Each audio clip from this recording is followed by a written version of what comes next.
So, today, gagawa tayo ng pininyahang manok. So, yung chicken natin na pininyahan is any cut, any portion yung pwede natin gagamitin. So, naginit na ako ng kawali. And then, ginlagay ko una yung aking ginger. After that, na ma-brown-brownish siya, lumabas na yung aroma ng ating ginger, at inilagay yung ating garlic and onion. So, isote lang natin ng maayos upang lumabas ang natural aroma at lasa ng mga condiments at ma-mix ang lasa ng ginger natin. And then, ilagay na natin yung mga chicken. Again, yung chicken natin is any cut.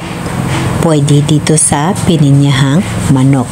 So, after natin na mailagay yung ating chicken, lagyan natin siya ng patis. Ang fish sauce, yun ang makabigay ng lasa sa chicken. Sa fish sauce, dito magkaroon ng masarap na linamnam ang lasa ng chicken. Also, isabay na natin yung black pepper. Ang black pepper, pangpadagdag ng linamnam ng mga niluluto natin. And then, haluin na natin ng maayos upang makapenetrate yung salty flavor ng fish sauce. So, takipan natin siya para lumabas yung natural sauce ng ating chicken. So, after na lumabas na yung sauce, so it means na mayroon na siyang sariling sauce. So, pwede na natin ihalo yung water na enough sa needed natin. So, it's depend ang water kung ano kadaming ilalagay mo, depende sa kakain usually. This is open measurement. Itong pininyang manok natin, wala itong sukat. Open measurement. So, ilagay ko na yung aking mga vegetables and carrots, potato, and bell pepper. Ito lang yung prepare ko. Kakunti lang.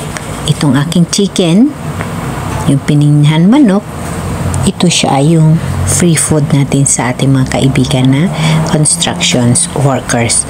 So, takipan natin siya upang maluto yung mga vegetables na ating hinalo.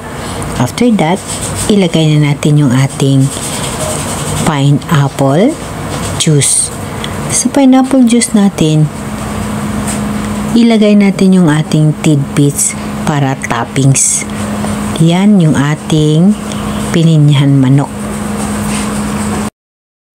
Siyempre guys, yung sauce ng ating tidbits, ihahalo natin yun sa ating chicken bago natin siya i-gisa.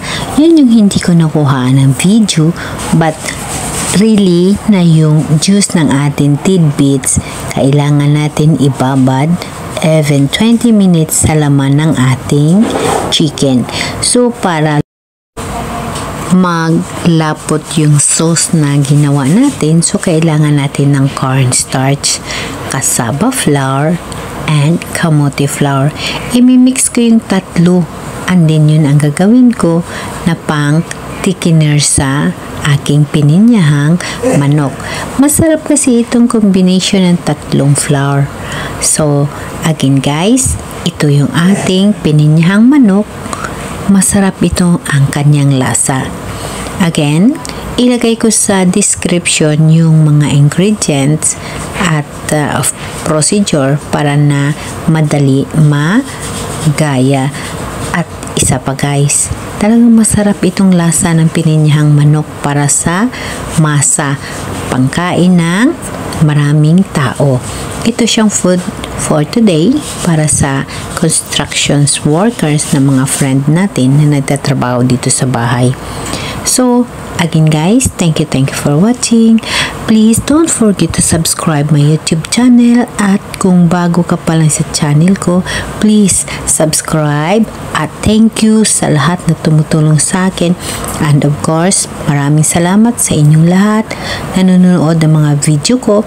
Kahit kunti, at least kumikita ako, mayroon pong mapasok sa revenue ko. Again guys, huwag kalimutan maglagay ng kaunting granule seasoning At yung pinakalas natin ay yung ating gata. Okay guys, thank you for watching. I love you all people.